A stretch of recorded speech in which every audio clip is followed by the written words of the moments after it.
si Apik. Si Apik ini adalah untuk menjembatani asymmetric information antara UMKM dengan perbankan. Nah, kita melihat bahwa UMKM ini kesadaran catatan keuangannya masih rendah.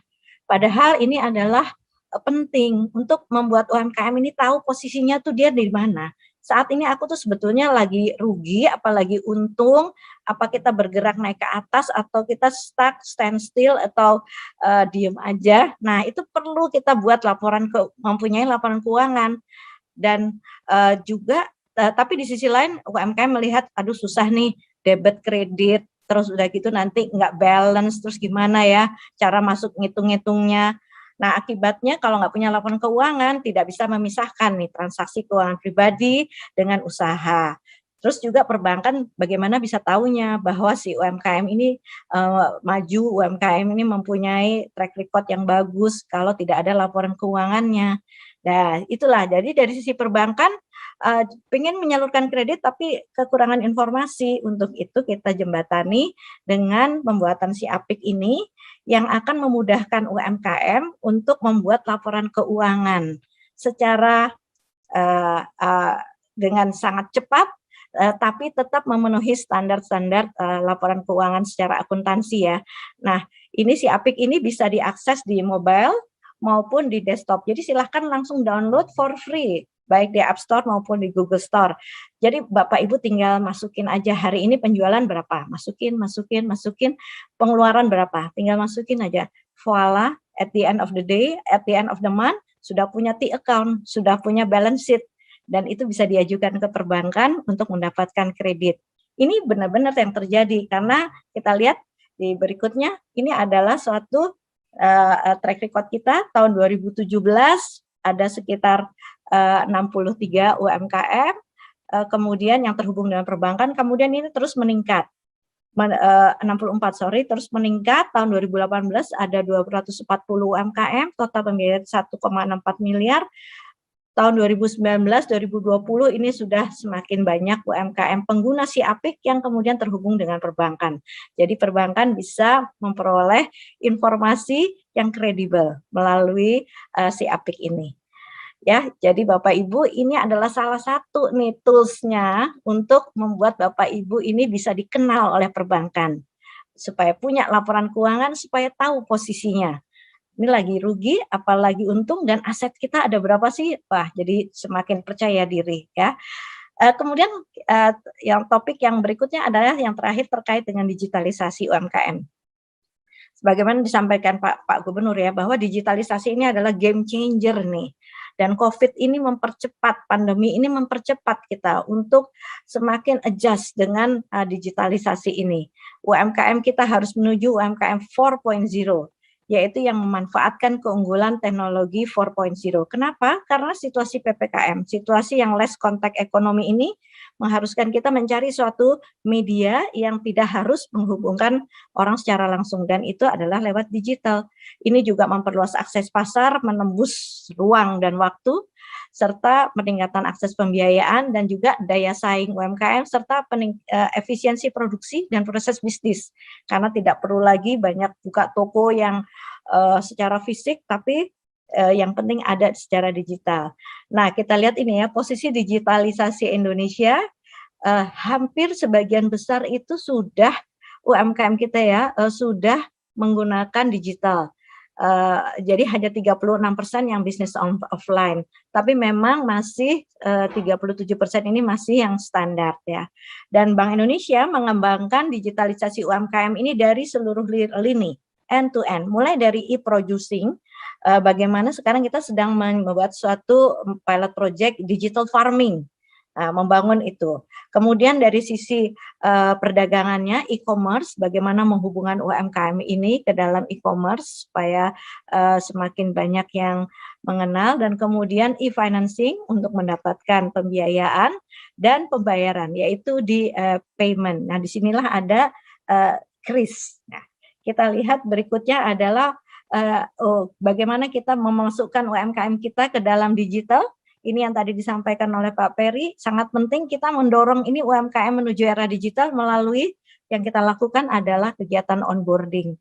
Jadi kita lakukan peningkatan kapasitas, kita bekerja sama nih dengan IDEA. Di sini kita memberikan pengajaran kepada UMKM bagaimana untuk masuk, bagaimana untuk terhubung dengan digital market, literasi berjualannya, kemudian sistem pembayaran, pengiriman, kemudian kita hubungkan dengan e-commerce, dan kemudian dengan digital payment. Nah, ini semua tentu saja tidak bisa bekerja sendiri, ini harus didukung oleh ekosistem digital, ya, yang melibatkan ada e-commerce, melibatkan juga para pembina UMKM, termasuk juga kita harapkan dari komunitas, dari yayasan, dari universitas seperti ini untuk terus mendukung literasi digitalnya UMKM. Nah, yang terakhir adalah tentang KRIS. KRIS, apa sih ini KRIS? Nah, mudah-mudahan semua udah pada tahu, tapi kalau belum, ini kita jelaskan lagi, QR Indonesia Standard.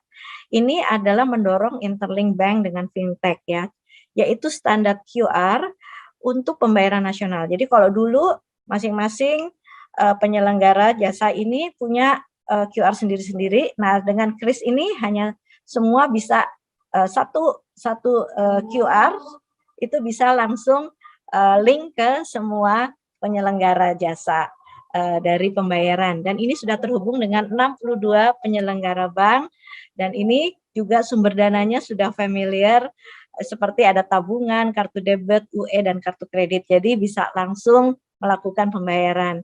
Bank Indonesia terus mengembangkan berbagai metode KRIS ini. Berikutnya kita lihat bagaimana ada KRIS, MPM, ya, tatap muka dengan pedagang. Nah, kita pedagang kasih QR-nya, kita scan, atau bisa juga sekarang kita kembangkan tanpa tatap muka. Nah, tanpa tatap muka ini pedagang kirimkan KRIS-nya itu melalui WhatsApp. Langsung masuk ke dalam galeri foto kita, dan itu kemudian bisa langsung dilangsungkan pembayaran. Ini manfaatnya bagi UMKM, bagi pedagang, bagi konsumen, masyarakat, serta pemerintah. Jadi KRIS ini benar-benar merupakan suatu produk yang akan memudahkan kita melakukan transaksi secara aman, cepat, dan kemudian keuangan kita juga, pengeluaran kita tercatat. Itu juga berguna untuk menunjukkan kredibilitas kita kepada perbankan, ya, kepada bagi UMKM bila waktunya nanti ingin mendapatkan kredit, nih loh, dengan transaksi KRIS saya sudah transaksinya sekian besar, itu otomatis tercatat. Luar biasa, ya. Jadi Bapak Ibu UMKM di sini yang belum punya KRIS, ayo cepat-cepat mendapatkan KRIS. Nanti caranya seperti apa, kita siap untuk berkolaborasi lagi dengan Kagama untuk mensosialisasikan mengenai KRIS ini. Oke, saya pikir terakhir adalah perkembangan KRIS mungkin. Nah, ini sudah 7,7 juta dengan transaksi nih sebesar 46 triliun rupiah, rupiahnya, kemudian dan jumlah transaksinya 46 juta, sementara nominalnya adalah 3,42 triliun. Ini yang luar biasa, ya. Kemudian akan terus dikembangkan, dan kita lihat ini merchant kriterianya adalah usaha mikro. Jadi KRIS ini memang cocok banget nih untuk usaha mikro, kemudian juga bisa dipakai untuk donasi dan sosial. Ini perkembangan yang kita lakukan saat ini masih domestik, KRIS MPM tadi, ya, kemudian yang dengan pedagang, merchant, kemudian dengan tanpa tatap muka, terus kemudian customer presented mode, ada juga, ya, kitanya juga punya KRIS, kalau ada yang mau kasih donasi ke kita bisa kita sodorkan. Kemudian akan dikembangkan cross border, jadi ke luar negeri bayarnya pakai KRIS juga. Dan yang ketiga adalah menggunakan standar QR yang berlaku di negara tujuan, misalnya untuk naik haji. Jadi kita naik haji nggak usah bawa real tebel-tebel, yang banyak itu yang lecek-lecek, ya. Jadi kita cukup bawa handphone kita bisa scan, aman, dan kemudian juga praktis, ya. Oke, saya pikir itu terakhir, dan ini beberapa take away. Jadi Sekali lagi, pengembangan UMKM itu nggak bisa hanya dari sisi supply, langsung kasih uangnya, permodalan, kemudian that's it, beres, tapi juga harus dari sisi demand. Bagaimana kita mengembangkan UMKM-nya itu, kapasitasnya UMKM. Nah, pengembangan kapasitas UMKM itu termasuk juga kapasitas digitalnya. Bagaimana supaya tambah melek digital, literasi digital.